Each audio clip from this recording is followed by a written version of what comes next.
자, 이제 5단원 정수와 유리수의 곱셈을 한번 해볼 거야. 곱셈의 학습 목표를 한번 먼저 볼게. 학습 목표는 일단은 정수와 유리수, 지금 유리수 범위에서 하고 있잖아. 정수와 유리수의 곱셈의 원리를 한번 이해를 해보고, 그리고 그걸 이제 계산까지 한번 해보자라고 하는 게 학습 목표였고, 그리고 두 번째는 이제 곱셈의 계산 법칙들이 있어. 이런 것들을 한번 이해를 해보고, 그리고 계산 법칙 중에서 분배 법칙이라고 하는 게 굉장히 중요한데, 나중에 이제 분배 법칙을 제대로 이해하면 계산의 효율성을 굉장히 많이 높여줄 수 있는 아이야. 그래서 분배 법칙 이거를 제대로 이해하는 것들이 학습 목표가 될 거야.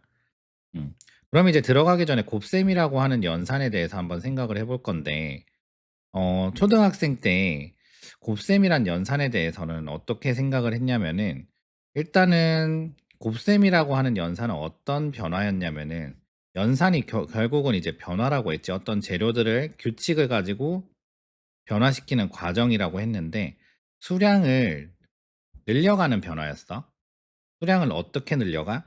몇 개, 몇 개, 한 개, 두 개 이렇게 더하는 게 아니고, 같은 묶음이 몇 개예요 이렇게 해서 같은 묶음이 5개짜리 한 묶음이면은 두 묶음이 되면 10개, 세 묶음이 되면 15개. 이런 식으로 해서 그 묶음 자체를 늘려가면서 5 곱하기 3이라는 건 어떤 의미였어? 5를 3번 더하세요. 결국은 곱셈이란 게 5를 통째로 5를 3번을 더하는 그런 연산을 곱셈으로 나타냈어. 그리고 그 결과를 우리가 쉽게 기억하기 위해서 구구단이라고 외웠을 거야. 그래서 그 결과를 외워줌으로써 그 묶음 단위의 계산을 굉장히 좀 편하게 할 수 있게 된 거지. 그래서 결국은 이제 곱셈이라고 하는 연산은 어떤 연산이냐? 수량을 늘려가는 변화인데 그냥 늘려가는 게 아니고 몇 배, 몇 배. 한마디로 스케일, 배율을 가지고 이렇게 수량을 늘려가는 그런 변화들이다 라고 생각을 하면 돼. 음. 그래서 초등학교 때 배웠던 거는 같은 묶음이 뭐 5개짜리 묶음이 5개가 있으면은 결국은 5 곱하기 5로 나타내서 그런 것들을 계산을 한 거고, 결국은 이런 것들은 뭐야? 큰 묶음 단위의 계산을 효율적으로 하기 위해서 곱셈이라고 하는 그런 연산을 들여온 거지. 그러면은 이제 기본적인 곱하기는 할 수 있다는 전제 하에 음의 부호도 있고 양의 부호도 있고 분수도 있고 소수도 있고 그런 유리수의 곱셈, 정수를 포함한 유리수의 곱셈은 어떻게 할까라는 거에 대해서 한번 배워볼 건데, 유리수의 곱셈은 일단은 어떻게 하냐면 교과서에는 두 수의 부호를 먼저 판단하래. 이거는 덧셈 뺄셈과 동일하지.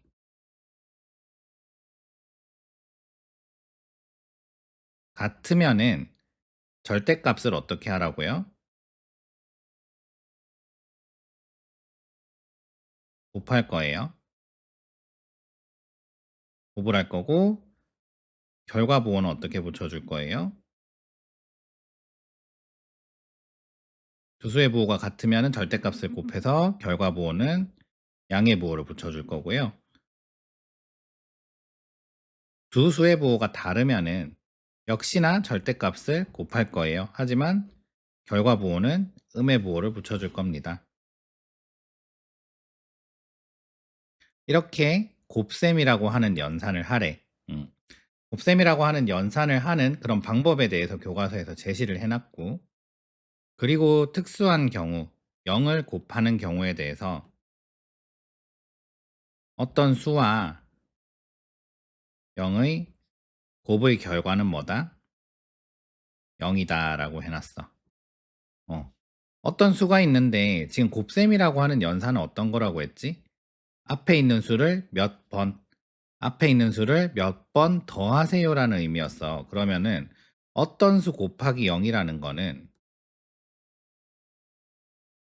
수 곱하기 0이라고 하는 거는 어떤 수 묶음을 0번 더하세요야. 한 번 더하면 그 수 그대로 있을 건데 0번 더하니까 한 번도 안 더하는 거지. 그러니까 결국은 결과는 아무것도 없습니다라고 이렇게 생각을 할 수 있었던 거야.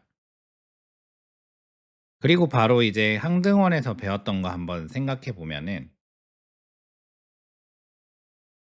어떤 수와 1의 곱은 뭐다? 그 수 자신이다. 음. 어떤 수 곱하기 1을 하라는 게 어떤 의미일까?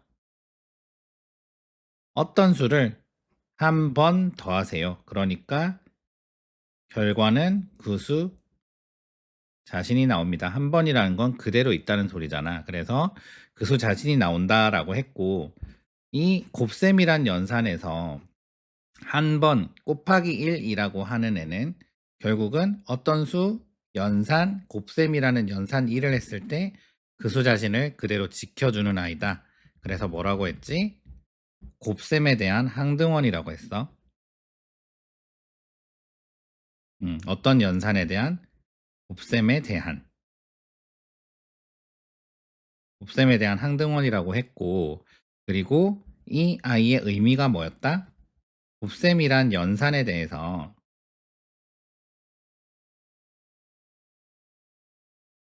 아무 영향을 주지 못하는 아이. 투명인간 같은 아이라고 생각을 하면 된다고 했어. 음.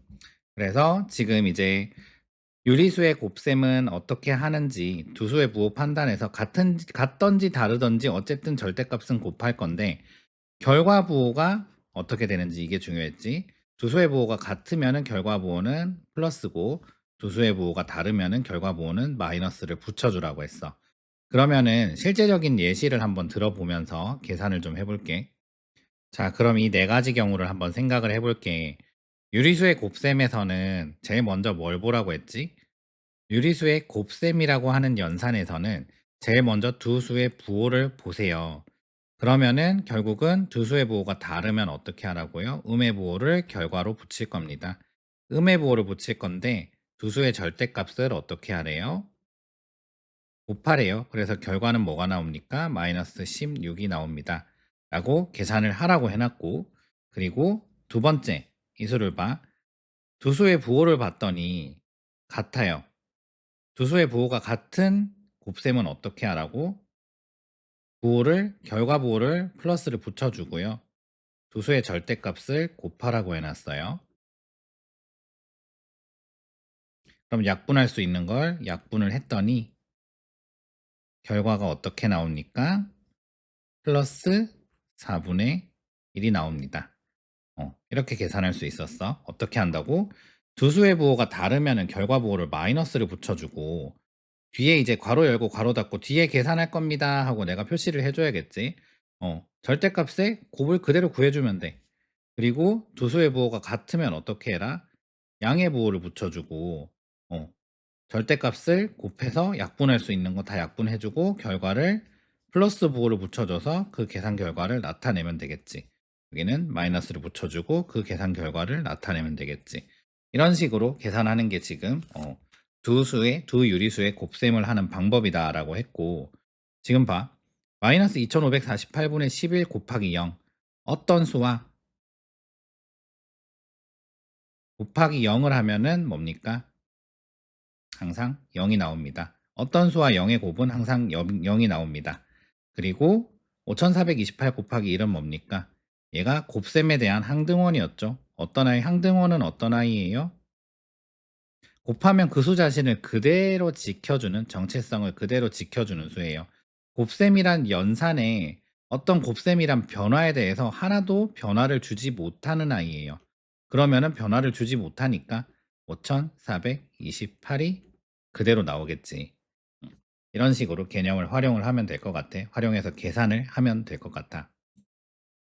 그럼 덧셈이랑 뺄셈에서도 우리가 그 관계를 직관적으로 알아보기 위해서 수직선, 수들을 찍어서 나타낸 수직선 위에 나타냈었잖아. 덧셈과 뺄셈의 관계를. 그럼 곱셈이라고 하는 관계는 수직선 위에 나타낼 수 있을까? 이걸 한번 생각해 볼 건데, 일단은 덧셈과 뺄셈은 어떤 변화였지? 수량을 늘려가고 줄여가는 변화인데, 근데 몇 개, 몇 개, 이런 식으로 한 개, 한 개, 한 개 늘어나는 변화다 보니까 수직선에서 어떤 식으로 생각을 했냐면은 이 변화에서 추가로 몇 칸 더 이동하는 그런 식의 변화로 생각을 했어.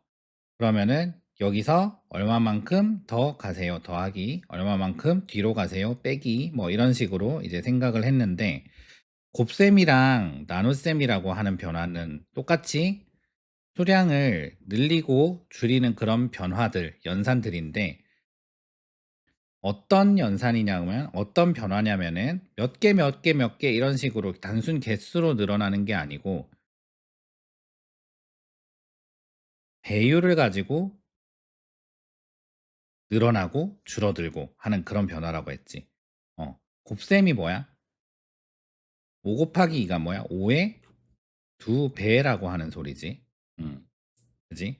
그리고 5 나누기 2는 뭐야? 2배 줄어들었다는 소리지. 그래서 이런 배율 자체가 있는 게 곱셈과 나눗셈에 대한 변화라고 생각을 하면 돼. 그러면은 이거를 기초로 해서 수직선에 한번 나타내 볼 건데, 만약에 A 곱하기 B라고 하는 애가 있었어. 그러면은 이거는 어떤 의미야? A를 B번 더하세요 또는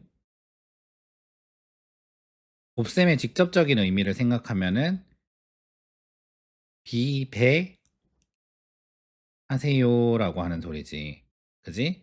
그래서 결국에는 수직선에 나타낼 때 이 A라는 숫자를 어떻게 생각하면 되냐면은 처음에 어떤 변화량, 기준이 되는 변화량이라고 생각하면 돼.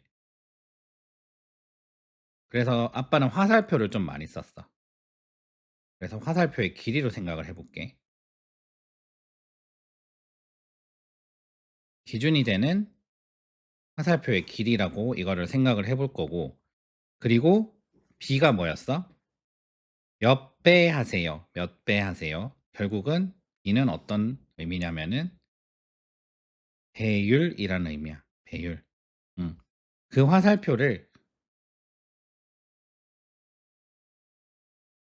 그 화살표를 얼마나 변화시킬 것인가? 얼마나 어떤 방향으로, 수의 부호가 이 방향을 결정해. 어떤 방향으로 변화시킬 것인가? 그걸 생각을 해보면 될 것 같아, 수직선에서. 음. 그러면은 이제 한번 예시를 들면서 한번 생각을 해볼게. 자, 두 가지 예시로 지금 마이너스 6 곱하기 2랑 그리고 마이너스 6 곱하기 마이너스 2를 한번 수직선에서 생각을 해볼 건데, 일단은 여기 마이너스 6이라는 건 어떤 변화라고 했지? 기준이 되는 화살표의 길이로 한번 표시를 해볼게. 기준점 잡고 마이너스 6이라고 하는 그 변화량, 여기가 이제 기준이 될 거고, 이 화살표의 길이를 이 마이너스 6만큼을 한번 그어줘. 어. 그러면은 이게 지금 곱하기 2가 됐다는 건 뭐야? 한마디로 이거를 2배 하세요. 2배 늘리세요라고 하는 거지. 그대로 2배 늘리면 어떻게 돼? 이 방향으로 그대로 2배를 늘리면은 이 화살표는 어떻게 됩니까? 마이너스 12가 될 겁니다. 요렇게 한 번, 요렇게 두 번. 한 묶음, 두 묶음. 이게 배수의 개념이지. 그래서 결과는 어떻게 됩니까? 내 위치는 마이너스 12가 되네요. 이렇게 생각을 할 수 있는 거고. 자, 여기 마이너스 6이라는 변화량이 있습니다. 마이너스 6이라는 화살표가 있어요. 이 화살표는 여기를 기준으로 요렇게 갈 수도 있고 요렇게 갈 수도 있고 이런 식으로 왔다 갔다 할 수 있는 앤데, 근데 2배를 하긴 하는데요. 2배를 하긴 하는데 어떻게 하래? 방향을 반대로 2배를 하래. 2배 하는데 방향을 반대로. 그러면은 방향을 반대로 옮기면서 1배, 2배를 늘려보래요. 그러면은 여기가 마이너스 6이었으니까 원점에서 이 점까지의 거리가 6이지. 절대값이 6이지. 그러면 이만큼 6만큼 또 가야 될 거고 반대 방향으로 또 6만큼 가면 결과는 얼마입니까? 플러스 10이라는 결과에 도달을 합니다. 그래서 곱셈이라고 하는 거는 결국은 어떻게 나타냈다? 이 변화량을 몇 배 할 건데 어떤 방향으로? 플러스면은 그 화살표가 바라보고 있는 정방향으로 그대로 늘어나면 되고, 그리고 마이너스면 그 화살표의 반대 방향으로 늘어나면 돼. 이렇게 해서 수직선에서 한번 표현을 해볼 수가 있겠네. 그럼 이제 곱하기를 수직선 위에서 나타낼 때 그 상황을 한번 정리해 보면은 어떤 a 곱하기 b라고 하는 수가 있을 때, 아니면은 a 나누기 b라고 하는 수가 있을 때, 이 연산자를 기준으로 연산자 앞에 있는 수는 뭡니까? 연산자 앞의 수는 아빠가 이제 기준이 되는 딱 그 크기가 기준이 되는 화살표의 길이로 표현을 했어. 그래서 기준이 되는 화살표의 길이라고 생각을 한번 해볼게. 음. 그러면은 연산자는 어떤 의미를 가질까? 사실 이건 나중에 더하기가 더하기를 내가 정의를 하고 그다음에 뺄셈을 정의할 때 뺄셈 자체를 더하기에 기생하는 것처럼 이렇게 정의를 했잖아. 뺄셈을 부호가 다른 수를 더하는 거라고 정의를 했지. 그렇게 이제 뺄셈을 더하기로 이제 바꿔버리면 결국은 덧셈에 대한 성질만 이용을 하면 되는 거고, 수직선에 나타낼 때도 덧셈, 양의 방향으로 바라보는 거에 대해서만 수직선을 생각하면 되는 거였는데, 지금도 마찬가지야. 지금은 곱하기와 나누기를 나눠서 한번 생각해 볼 거지만은 결국은 나중에 나누기도 곱하기로 바꿔서 계산을 할 거야. 그러면은 결국은 곱의 개념에서 생각을 하면 되는 거고, 지금은 두 가지를 한번 다 생각해 볼게. 연산자 여기서 이제 곱하기라고 하는 건 뭐야? 확대하세요라고 하는 소리고, 나누기는 뭡니까? 축소하세요 하는 소리야. 알겠지? 그래서 연산자가 곱하기면은 확대를 생각하고 있으면 되고, 나누기면은 축소를 생각하고 있으면 돼. 그럼 실제로 연산자 뒤의 수가 몇 배 확대할 거예요? 지금 여기는 그 수직선에서 더하기 빼기에서 방향만 생각하고 아직 실제로 가지 않았듯이, 지금 연산자라고 하는 거는 지금 곱하기 나누기일 때도 마찬가지야.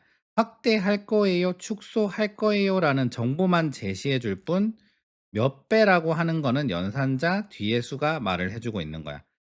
그래서 몇 배를 하는데 그거는 이제 숫자에 대한 숫자의 절대값이 몇 배를 해라라고 하는 의미고, 결국에는 이제 방향을 또 제시를 해 주는데, 플러스 뭐면은 지금 양의 방향으로, 한마디로 바라보는 방향으로, 양의 방향이 아니지. 바라보고 있는 방향으로 그대로 확대 또는 축소해 주세요. 뒤에 있는 수 b의 부호가 마이너스다. 그러면은 바라보는 반대 방향으로 확대 또는 축소를 해 주세요. 이런 말이었지. 그래서 결국은 연산자에서 확대를 할 건지 축소를 할 건지에 대한 정보를 얻었고, 실제로 몇 배 확대할 거예요, 몇 배 축소할 거예요 하는 거의 정보는 연산자 뒤에 수, 이 b라고 하는 데서 얻을 수가 있었어. 그지? a, 그리고 연산자, 그리고 여기 b. 이렇게 생각하면 되겠네. 그럼 이제 곱셈을 하는 그런 과정을 직관적으로 보기 위해서 수직선 위에도 한번 나타내 봤고, 곱셈 자체에 대한 의미를 한번 이렇게 생각을 해 봤는데, 곱셈의 곱셈이란 연산의 계산 법칙에 대해서 이제 한번 생각을 해볼 거야. 덧셈하고 상당히 비슷한 말들이 많이 나오지. 세수 ABC에 대하여 다음이 성립을 하는데요.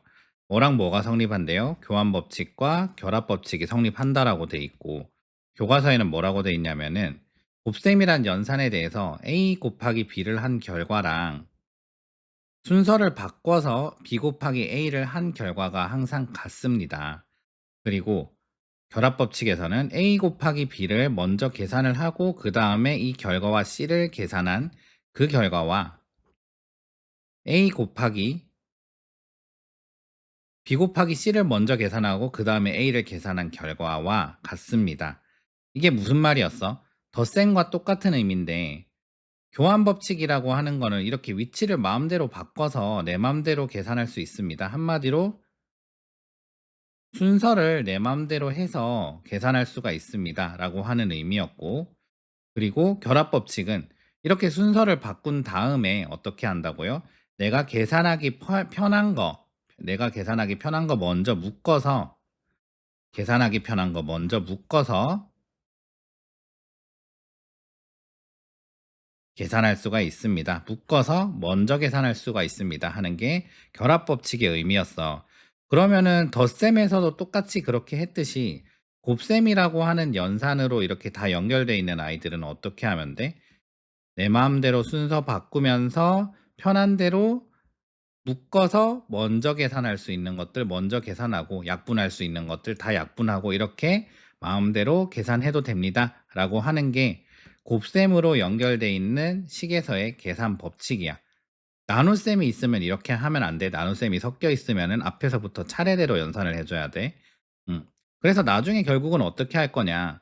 곱셈에선 이런 법칙들이 성립을 하는데 나눗셈에서는 성립하지 않기 때문에 나눗셈을 곱셈으로 바꾼 다음에 나는 곱셈의 법칙을 이용해서 내 마음대로 이렇게 순서를 바꾸고 편한 거 먼저 묶어서 계산할 거예요. 하는 것들을 나중에 나눗셈에서도 배울 거야. 법칙을 배웠으니까 그러면 이제 실제로 한번 활용을 해볼게. 지금 곱셈이라고 하는 연산으로 다 연결이 돼 있지. 곱셈이라고 하는 연산으로 다 연결이 돼 있지. 그러면 이 곱셈이라고 하는 연산에선 어떤 게 성립한다고요? 곱셈으로 연결돼 있으면은 내 맘대로 순서 바꿀 수 있고요. 순서 바꿔서 편한 거 먼저 한번 계산해 볼게요. 편한 거 먼저 계산해 볼게요. 그러면 1번에서 편한 게 뭐가 보여? 5가 뭔가 약분이 될 것 같아. 이 수와 이 수를 먼저 계산을 해주고 싶어. 그래서 나는 수의 위치를 좀 바꿔줄 건데, 이 두 수의 위치를 한번 바꿔볼게.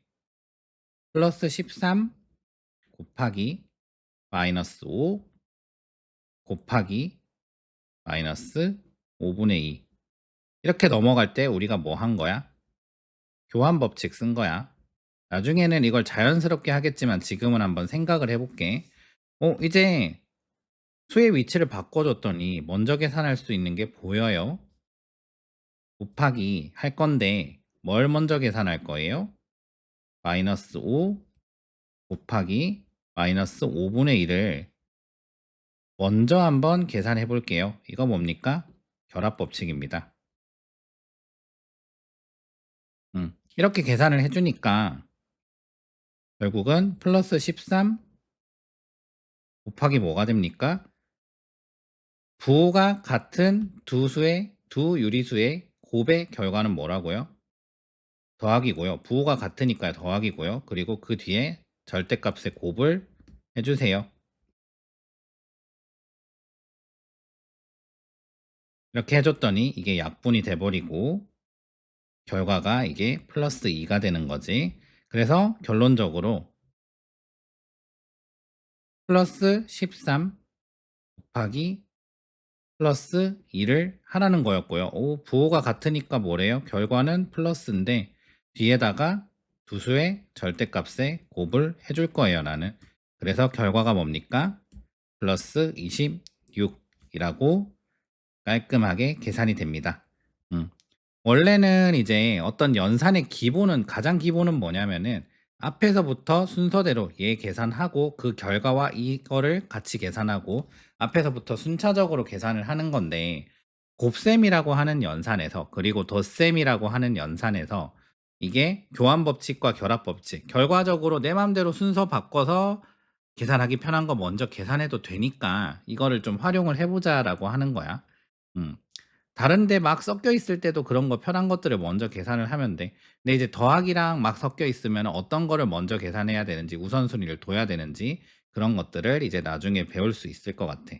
그러면은 두 번째 문제에서 한번 보자.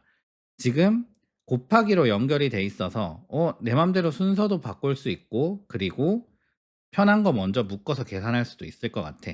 이번에는 뒤에 거 순서를 한번 바꿔 볼게. 어차피 바꾸면은 이게 근처로 올 거니까 자 플러스 6분의 7 그대로 놔두고요. 뒤에 거 순서 바꿨어요. 곱하기 뭡니까? 플러스 7분의 18 곱하기 마이너스 11 순서 바꾼 거 이거 뭡니까? 교환 법칙입니다. 내 마음대로 순서 바꿔도 된다고 했어요. 그러면은 이제 계산하기 쉬운 거 두 개가 보여요. 이거 묶어서 먼저 계산해도 된대요. 이거 뭐였어? 결합 법칙이었지. 플러스 6분의 7 곱하기 플러스 7분의 18 그걸 먼저 계산을 해줄 거고요. 그 계산 결과와 마이너스 11을 내가 곱해 줄 거예요. 그래서 두 수의 부호가 같은 어, 수의 곱은 어떻게 한다? 유리수의 곱은 어떻게 한다고? 같으니까 결과 부호 플러스 해주고 뒤에다가 절대값의 곱을 이렇게 표시를 해줍니다. 그래서 이 결과와 마이너스 11을 곱할 건데요. 계산을 해봤더니 약분이 잘 됩니다. 3, 1, 1 이렇게. 그래서 앞에 수는 뭡니까? 플러스 3이라는 수가 나오고요. 뒤에 수는 마이너스 11입니다. 그러면은 두 수의 부호가 다른 유리수의 곱은 어떻게 합니까? 결과 부호가 다르니까 결과 부호가 마이너스고요. 그리고 절대값의 곱을 그대로 해주면 됩니다. 그래서 결과는 뭡니까? 마이너스 33입니다. 이렇게 하고 깔끔하게 교환 법칙과 결합 법칙을 사용해서 계산을 할 수 있었어. 처음부터 계산했으면은 막 6분의 77, 마이너스 6분의 77, 그거 곱하기 또 7분의 18 하느라고 머리가 좀 아프겠지. 근데 교환 법칙과 결합 법칙을 사용해서 계산하기 편한 걸 먼저 계산해주면은 연산 자체가, 이 계산 자체가 굉장히 효율적이어진다라는 소리야. 자, 그러면은 이제 두 개의 수만 할 게 아니고 0이 아닌 왜 0이 아니라고 했어? 0 곱하면은 무조건 0이야. 곱하기에서는 0을 곱하는 순간에 전체 결과가 0이 돼 버리기 때문에 그거 말고요. 일단 0이 아닌 셋 이상의 수를 곱할 때를 한번 생각을 해 볼게요라고 하는 거야. 그러면은 제일 첫 번째 할 거는 뭐냐면은 결과의 부호를 한번 생각해 보는 거야. 결과의 부호가 어떻게 나올까라고 하는 거야. 그래서 내가 지금 궁금한 거는 더하기가 아니야. 더하기는 곱해봐야 더하기고 하나가 있어도 더하기고 두 개가 있어도 더하기고 세 개가 있어도 플러스야. 그러면 이제 음수에 따라서 음량 이런 식으로 부호가 바뀔 거란 말이야. 곱하기를 할 때. 그치? 그러면은 예를 들어서 이렇게 생각해 볼게. 더하기가 100개가 있어요. 100개 넘는 수를 곱하는데 더하기가 100개가 있고 음수가 1개 있어요. 이 결과는 뭡니까? 더하기 연산해봐야 더하기 나오겠지. 그럼 더하기 연산해봐야 더하기 나오겠지. 더하기 연산해봐야 더하기 나오겠지. 쭉 가서 더하기 연산하면 더하기가 나오는데 마지막에 더하기 빼기 연산했더니 부호가 다른 두 수의 곱의 결과는 뭐라고요? 마이너스래요. 음. 그래서 음수가 아무리 플러스가 많아도 음수가 1개 있으면 그냥 결과는 마이너스인 거야. 그럼 이제 음수의 개수가 뭔가 중요하다는 느낌이 들지. 그러면은 더하기 개수는 이제 신경 안 써도 되고요. 어차피 연산해봐야 더하기는 더하기로 나올 거예요. 더하기가 아니고 플러스지. 플러스 부호는 양의 부호는 양의 부호로 결과가 나올 거예요. 곱하기가. 그러면은 곱하기라는 연산에서 마이너스라는 수의 부호 개수를 한번 생각해 볼게. 자, 항상 부호가 같을 때는 결과가 뭐가 나와요? 플러스가 나와요. 그지? 그러면은 플러스가 나온 애랑 마이너스가 나온 애랑 부호가 다르네요. 그러면은 결과 부호가 마이너스가 나올 거죠. 그 다음에 부호가 같으니까 플러스가 나올 거죠. 플러스 마이너스 이런 식으로 가지. 한마디로 지금 음의 부호 두 개씩은 항상 뭐가 돼? 플러스가 된단 말이야. 그러면은 음의 부호가 짝수에 있는 거는 아무 의미가 없어요. 그냥 플러스예요. 음의 부호 짝수에는 무조건 플러스라고 생각을 하면 되고요. 여기서 음의 부호가 하나라도 더 있어주면 어떻게 돼요? 결과 부호가 마이너스가 된다라고 생각하면 돼. 그래서 결과의 부호는 결국은 음수의 개수를 생각해 주면 돼. 음수의 개수가 짝수계면 어떻다? 서로 짝지어서 다 플러스가 될 거니까 결국은 결과의 부호가 플러스가 될 거고요. 음의 부호가 음수가 총 홀수계가 있다라고 하면은 어떻게 됩니까? 결과 부호가 마이너스가 됩니다. 이렇게 해서 결과의 부호를 먼저 정해. 그러면은 이제 두 번째 과정. 항상 헷갈려. 결과의 부호를 정해 놓고 안 적는 그런 실수를 많이 할 수가 있단 말이야. 그래서 부호를 결과의 부호지. 제일 앞에 표시를 좀 해 줘. 나는 지금 결과의 부호가 이 식의 계산의 결과의 부호는 플러스가 나올 겁니다. 아니면은 마이너스가 나올 겁니다를 뭐로 판단하라고 했어? 지금 곱해지는 수들이 있을 때 음수가 몇 개인지에 따라서 음수가 짝수개인지 홀수개인지 따라서 결과의 부호가 정해질 거기 때문에 결과의 부호가 정해질 거기 때문에 결국은 결과의 부호는 이렇게 나올 거예요 라고 표시를 먼저 해놔. 그지? 그 다음에 3번이 뭐야? 괄호를 쳐. 괄호를 쳐서 내가 지금 이거 계산할 거예요. 그리고 그 안에다가 뭐를 해? 절대값을 해. 그 부호는 이미 정해졌잖아. 그럼 이제 나는 그 수들의 절대값의 곱만 구하면 되는 거야. 괄호 안에 절대값의 곱을 배열을 해. 그렇게 해서 뭐 곱하기 뭐 곱하기 뭐 곱하기 뭐 곱하기 뭐 이런 식으로 해서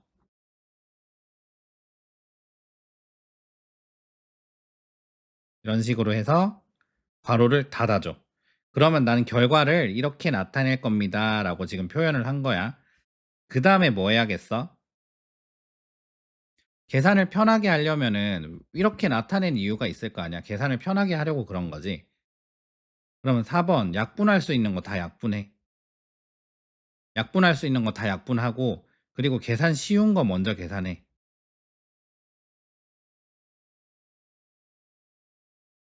이거 왜 돼? 아까 곱셈으로 이루어졌을 땐 뭐가 성립한다고 했지? 교환법칙과 결합법칙이 성립한다고 했으니까 내 맘대로 위치 바꿔가지고 계산 편한 거 먼저 계산해주면 되잖아. 그럼 예를 들어서 여기에 5분의 1이 있고 여기 곱하기 5가 있었어. 그지? 위치 바꾸고 하면 결국은 여기까지 가겠지. 묶어서 계산하겠지. 그래서 그 과정을 이제 생략을 하고 멀리 있다고 하더라도 곱으로 연결이 돼 있으면 바로 약분을 할 수 있는 거야. 이런 식으로. 알겠지? 음. 항상 약분한 숫자를 적을 때 분모는 여기 아래다가 작게 써줘. 분모는 더 분모같이 적어주고 분자는 더 분자같이 적어줘야 돼.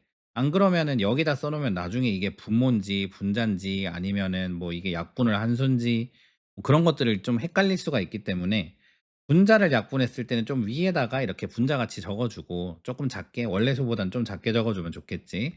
그리고 분모를 약분했으면은 분모 밑에다가 더 분모같이 분모 위치에 지금 내가 약분한 수예요 라고 하고 표시를 해주는 게 좋아. 이런 식으로 계산을 해서 결과를 어떻게 나타내라? 플러스 뭐라고 나타내줘라. 음. 이런 식으로 간단하게 이제 계산을 하는 거야. 약분 계산 쉬운 거 먼저 계산한 다음에 어떻게 해라? 결과 표시해줘라. 결과 표시할 때 항상 어떻게 해야 돼? 내가 지금 괄호를 쳐가지고 부호가 이거다라고 계속 이렇게 또 깐깐하게 표시를 해주는 이유가 뭐야? 결과에도 부호 표시해 주려고 그런 거야. 결과 표시할 때 항상 부호도 같이 표시해 줘야 돼. 근데 플러스일 때는 생략할 수 있지. 플러스일 때. 만약에 이제 문제에서 모든 부호가 생략이 된 채로 문제가 나왔는데 굳이 답에서도 플러스 부호를 적어 줄 필요는 없어. 생략할 수 있는 건 생략할 수 있게 문제를 내놓은 거니까. 근데 문제에서 만약에 이제 뭐 플러스 5 곱하기 마이너스 2 곱하기 뭐 이런 식으로 생략을 하나도 안 하고 나타내 놨어. 그럼 결과를 적을 때도 가능하면 플러스 부호도 생략하지 않고 적어 주면은 좋아. 그래서 결국은 이제 3개 이상의 수를 곱할 때 어떻게 해 봐라. 뭐 5개 과정으로 나눠 놨는데 생각해 보면은 굉장히 간단한 거야. 결과의 부호를 먼저 이렇게 생각을 해 보라고 했는데 음수의 개수가 굉장히 중요했지. 연산의 과정, 곱셈이라는 연산의 그 과정을 생각해 보니까 음수의 개수가 굉장히 중요했고 음수가 짝수게 있으면은 부호가 같은 게 계속 2개씩 생길 거니까 결과 부호는 결국은 플러스가 될 거고 음수가 홀수게 있으면은 다 짝수가 짝을 맺은 다음에 남은 하나 때문에 부호가 달라지면서 어떻게 된다? 음의 부호가 될 것이다. 결과의 부호가. 그러면은 이제 이거 간과하기 쉬우니까 나중에 표시 안 하기 쉬우니까 부호를 어디다가 제일 앞에다가 표시를 먼저 해 주고 그다음에 괄호 열어 가지고 절대값의 곱을 쭉 배열을 해 줘. 그러고 나서 약분이나 계산하기 쉬운 거 먼저 계산 다 해 주시고 그러고 나서 결과를 표시할 때 부호까지 꼭 표시를 해 준다. 그런데 문제에서 부호를 다 생략하고 문제를 냈으면은 결과를 적어 줄 때 플러스 정도는 생략해도 된다. 근데 음의 부호는 생략하면 안 된다. 그런 것들을 이제 세 수 이상을 계산할 때 0이 아닌 셋 이상의 수를 곱할 때는 이런 식으로 이런 순서로 해 주면은 가장 정확하고 빠르게 할 수가 있다라는 걸 배워 봤어. 자, 그러면은 이게 지금 5가지 과정이 되게 복잡해 보이긴 하는데 사실 뭐 굉장히 간단한 거야. 예를 들어서 한번 해 볼게. 지금 몇 개의 숫자야? 3 개의 숫자가 있어. 가장 먼저 해야 되는 거 뭐라고? 결과의 부호 판단하는 거야. 음수의 개수를 보는데 음수의 개수 곱해지는 수 1, 곱해지는 수 2, 곱해지는 3 중에서 음수의 개수 몇 개요? 하나, 2 개가 있어요. 아, 짝수개니까 결국은 결과의 부호는 플러스가 나오겠네. 그리고 괄호 열어서 뒤에 그냥 절대값의 곱을 쭉 해주세요. 이렇게 하고 나서 뭐 하라고요? 부호 표시해 준 다음에 괄호 안에 절대값의 곱을 배열을 쭉 해주시고 그 다음에 약분이나 계산 쉬운 거 먼저 해주세요. 그랬더니 결과가 뭡니까? 플러스 이거 계산 결과 4. 이렇게 계산할 수 있는 거지. 그럼 두 번째 문제 한번 보자. 이건 두 개의 숫자 아니에요? 아니죠. 마이너스 3이 몇 번 곱해져 있어요? 2번 곱해져 있어요. 결국엔 이건 뭡니까? 마이너스 9분의 4 곱하기 마이너스 3 곱하기 마이너스 3인 거죠. 그래서 봤더니 지금 총 음수의 개수가 몇 개예요? 3개네요. 그러면은 음수의 개수가 홀수개니까 결과의 부호는 마이너스일 거고요. 그 뒤에 괄호 열어서 절대값의 곱을 쭉 나열해 주세요. 그러고 어떻게 하라고요? 배열한 다음에 쉬운 계산 먼저 하세요. 약분할 수 있는 거 먼저 하고. 그랬더니 결과가 뭐가 나옵니까? 음의 4가 나옵니다. 항상 결과 표시할 때 어떻게 해주라고요? 여기서 다 표시를 해줬다라고 하면은 플러스 생략 안 했죠. 그럴 때는 플러스 4라고 좀 표시를 해주면 좋고, 만약에 이거에서 음수는 표시를 했는데, 그냥 여기를 곱하기 24라고 문제를 냈대. 문제에서. 곱하기 24라고 했으면은 여기에다가 그냥 플러스는 플러스 기호를 생략하고 이렇게 적어줘도 무방합니다. 음. 물론 같은 의미긴 하지만 조금 깐깐하게 보는 선생님들은 이런 부호 가지고도 틀렸다 맞다라고 하실 수 있으니까 문제를 잘 봤는지를 하윤이가 표현을 해주면 좋겠지. 이렇게. 나 문제 잘 봤어요. 그거를 표현을 해주면 좋겠지. 음. 그래서 이런 식으로 결과 적을 때 부호 포함해서 이렇게 좀 적어 주는 게 좋다라고 하는 것들. 문제에서 포함은 안 되고 생략을 해 놨으면은 플러스 정도는 결과 적을 때 좀 생략을 해도 되겠다. 그 정도의 생각을 가지고 있으면 될 것 같아. 자, 그러면은 이제 곱셈에서 가장 중요하다고 아빠가 말했던 분배 법칙을 한번 생각해 볼 건데 한번 그대로 읽어 볼게. 분배 법칙 세수 A, B, C에 대해서 다음이 성립하는데 A 곱하기 B 플러스 C를 한 거는 A 곱하기 B 플러스 A 곱하기 C를 한 것과 결과가 어떻습니다? 같습니다. A 더하기 B를 먼저 계산하고 곱하기 C를 한 거는 A 곱하기 C를 하고 플러스 B 곱하기 C를 한 것과 결과가 같습니다. 이게 결국은 무슨 말이냐면은 어떤 수를 합이나 차와 어떤 수를 곱을 할 때, 합이나 차와 어떤 수를 곱을 할 때 어떻게 하냐면은 그 수를, 여기서는 A지, 그 수를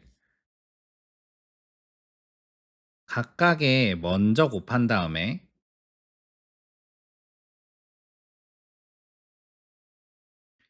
나중에 더하거나 빼도 결과가 같다는 거야. 말로 풀어보면 이런 말이야. 봐봐. 그 수, A라고 하는 수를 각각에 먼저 곱한 뒤, 이 B라고 하는 수와 C라고 하는 수에 각각에 이렇게 분배하는 것처럼 공평하게, 분배라고 하는 거는 괄호 밖에 이 곱해지는 수를 괄호 안에 모든 항에다가 3개면 3개 전체에다가 해줘야 돼. 음. 곱하기로 돼 있는 건 그냥 다 연결돼 있다라고 생각하면 되는 거고, 플러스로 돼 있을 때 이렇게 분배를 해줄 수 있는 거야. 플러스나 마이너스로 돼 있을 때. 괄호 안에 모든 항에다가 공평하게 한 번씩 이렇게 곱해 주는 거. 공평하게 한 번씩 나눠 주는 거. 이거를 분배라고 하는데 결국은 A 곱하기 B 각각에 먼저 곱한 뒤 A 곱하기 B와 A 곱하기 C를 먼저 곱한 다음에 나중에 그 결과를 더하거나 빼도 결과가 같습니다 하는 내용이야. 뒤에서 곱할 때도 마찬가지야. 곱셈이라고 하면 결국은 이수와 C의 곱이잖아. 그러면 별 곱하기 C를 하든 뒤집어서 C 곱하기 별을 하든 똑같은 거잖아. 그러니까 앞에서 분배되든 뒤에서 분배되든 결과는 같아줘야겠지, 결국에는. 그래서 C가 또 이렇게 각 항에 공평하게 한 번씩 이렇게 분배가 되면은 A 곱하기 C 더하기 B 곱하기 C 먼저 계산한 다음에 나중에 더해도 결과는 같습니다 라고 하는 거야. 결국은 이렇게 계산했을 때 공통되는 그런 곱하기를 뽑아냈을 때 계산이 편한 경우가 생긴다라는 거지. 그래서 앞에서 곱해져 있으면은 뒤에 합으로 된 합으로 된 식이나 차로 된 식이나 수가 있을 때 이렇게 나눠지는 것처럼 분배를 해줄 수가 있습니다. 그렇게 해서 분배 법칙이라고 해. 그럼 분배 법칙 같은 경우는 어떻게 생각해 보면 될까? 이게 왜 성립할까? 곱하기는 직사각형에서 넓이로 이렇게 좀 정의를 하기도 하는데 높이가 A고요. 그리고 이 길이가 B고 이 길이가 C인 그런 직사각형을 한번 생각해 볼게. 직사각형의 넓이 어떻게 구합니까? 밑변 곱하기 높이예요. 근데 지금은 조금 직관적으로 이 식을 표현하기 위해서 높이 곱하기 밑변을 한번 해볼게. 그러면 이 전체 길이는 얼마예요? B 플러스 C가 되겠죠? 이게 B고 이게 C니까. 그러면은 사실 전체의 넓이나 전체 넓이는 얼마예요? 이만큼이지. 이 직사각형 전체의 넓이잖아. 그거나 지금 쪼개놓은 두 개의 직사각형. 쪼갠 두 직사각형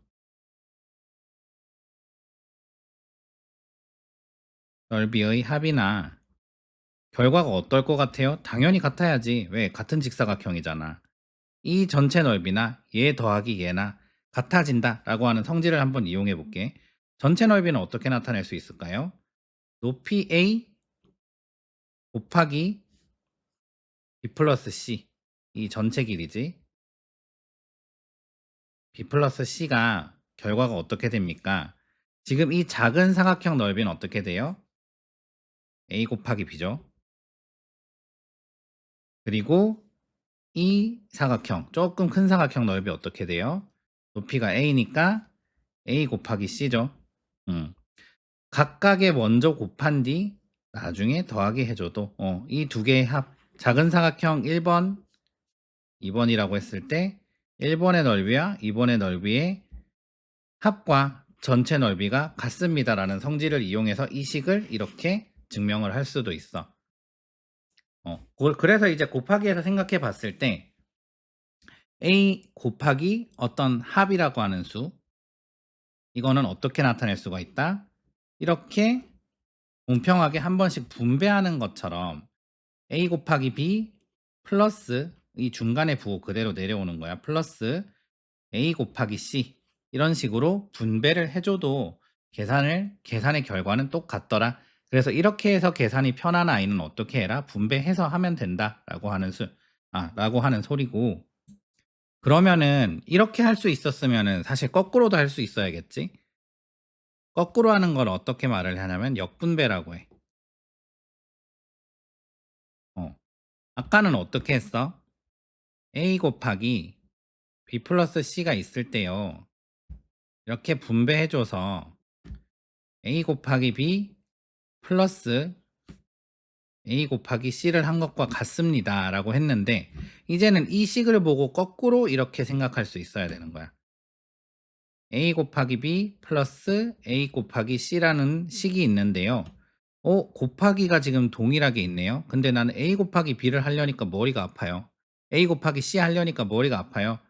그러면은 한번 공통되는 이 곱하기, 얘가 그 전에 분배가 됐을 거니까 거꾸로 한번 끄집어내 볼게요. 그러면 남는 게 b 플러스 c가 되겠죠. 이런 식으로 공통된 곱하기를 바깥으로 끄집어내 주는 거, 이거를 역분배라고 합니다. 그래서 이렇게 계산했을 때 오히려 더 편한 경우도 있습니다 라고 하는 거지. 이게 결국은 나중에 인수분해라고 하는 걸, 식에 대한 인수분해를 할 건데, 앞에서는 이제 숫자를 인수분해하는 걸 배웠지. 소수인 인수로 분해하는 게 뭐야? 소인수분해였는데, 나중에 식을 가지고 놀 때, 식을 인수분해할 때 좀 기초가 되는 그런 작업들이야. 역분배 이런 것들이. 공통된 A라는 걸 A 곱하기를 묶어서 바깥으로 다시 끄집어내는 거, 이거를 역분배라고 합니다. 결국은 이 분배 법칙과 그리고 거꾸로 이제 역분배라고 하는 것들, 이거의 의미는 뭐였어? 복잡한 덩어리가 있는데 그거를 작게 쪼개서 계산을 하거나, 복잡한 덩어리가 있는데 그거를 작게 쪼개서 계산을 하거나, 흩어진 조각을 하나로 묶어서, 아니면 흩어진 조각들을 하나로 좀 묶어 가지고 계산의 효율을 좀 높여 주려고 하는 거야. 그지? 이런 것들은 이제 아까 교환 법칙과 결합 법칙, 이런 거 했던 것들과 목표가 같아. 결국은 분배를 하고, 숫자에서 지금 뭔가 이게 분배를 하고 다시 역분배를 하고 한다는 거는 내가 편한 계산을 먼저 좀 해보겠습니다라고 하는 그런 시도들이거든. 그러다 보니까 결국은 이제 곱셈에서는 분배 법칙이라는 것까지 생각을 해서 계산을 조금 더 효율적으로 할 수 있더라. 계산을 좀 더 효율적으로 하기 위한 방법들이었더라 라고 생각을 해주면 될 것 같아. 그러면은 실제로 어떻게 효율적으로 할 수 있는지 한번 보자. 이 두 식에서 한번 볼게. 자, 어떤 합이라는 괄호로 묶어놓은 숫자가 있고 곱하기 마이너스 12를 하래. 근데 내가 지금 이거를 먼저 계산을 하려고 했더니 어때? 10이라고 하는 분모를 통분을 해줘야 되고, 위에 분자 21 그리고 20, 그럼 12분의 41을 곱하기 마이너스 12, 이런 식으로 조금 복잡한 숫자가 좀 커지는 계산이 돼. 그런데 보니까 이거 곱해지면은 그냥 다 약분될 것 같은데요. 그러면은 분배 한번 해볼까요? 어떻게 분배해요? 곱하기가 있으면은 앞에 합이 있고, 합이라는 수가 있고, 그리고 뒤에 곱하기가 있으면 이거를 그대로 어떻게 한다고요? 공평하게 분배를 해줄 수가 있었어. 그래서 이걸 어떻게 계산한다고? 4분의 7 곱하기 마이너스 12랑요, 더하기 3분의 5 곱하기 마이너스 10이라는 애를 이렇게 분배를 해서 계산을 해줘도 된대요. 작게 나눠서 따로따로 계산해서 더해줘도 결과가 같대요. 그게 분배 법칙이었지. 그래서 계산해 보니까 어떻게 돼? 부호가 다른 두 수의 곱이잖아 결국에는. 부호가 다르니까 결과 뭐 마이너스일 거고 4분의 7 곱하기 12 절대값의 곱이 이렇게 나올 거고요. 더하기 부호 달라요. 그러면은 어때요? 부호가 마이너스겠네요. 마이너스인데 뒤에 절대값 곱을 그대로 나타내 주면 어떻습니까? 바로 약분이 됩니다. 1, 3. 그래서 앞의 결과는 뭐가 됩니까? 마이너스 21이 될 거고요. 그리고 뒤의 결과는 1, 4 약분되고요. 플러스 마이너스 20이 될 겁니다. 그래서 결과가 뭡니까? 부호가 같은 두 수의 합은 어떻게 합니까? 공통인 부호를 적어주고 절대값을 어떻게 하면 되죠? 더하면 되죠. 네. 그래서 결과가 마이너스 41이 나온다. 라고 이렇게 간단하게 계산을 할 수 있었던 거지. 분배를 해서 작은 거를 편한 거를 먼저 계산을 해서 그거를 나중에 더해줘도 괜찮습니다 하는 게 분배 법칙이었고, 두 번째 한번 보면은 보니까 나 지금 2분의 7 곱하기 9를 하려고 했더니 이게 약분이 안 돼. 그러면은 2분의 63 더하기 2분의 마이너스 70을 계산하려고 하니까 숫자가 좀 커져. 그래서 조금 효율적으로 계산을 해보고 싶은데 공통되는 게 보여요. 공통되는 곱하기가 보여요. 그러면 이거를 한번 역분배를 해볼 수가 있겠네요. 2분의 7 곱하기라는 걸 앞으로 꺼내봤어. 그랬더니 남은 게 뭐야? 9 더하기 마이너스 10이지. 그러면 9와 마이너스 10을 더하면 어떻게 돼? 부호가 다른 두 수의 합은 어떻게 한다고요? 결과의 부호가 마이너스가 될 거고요. 그리고 절대값의 차를 구해줍니다.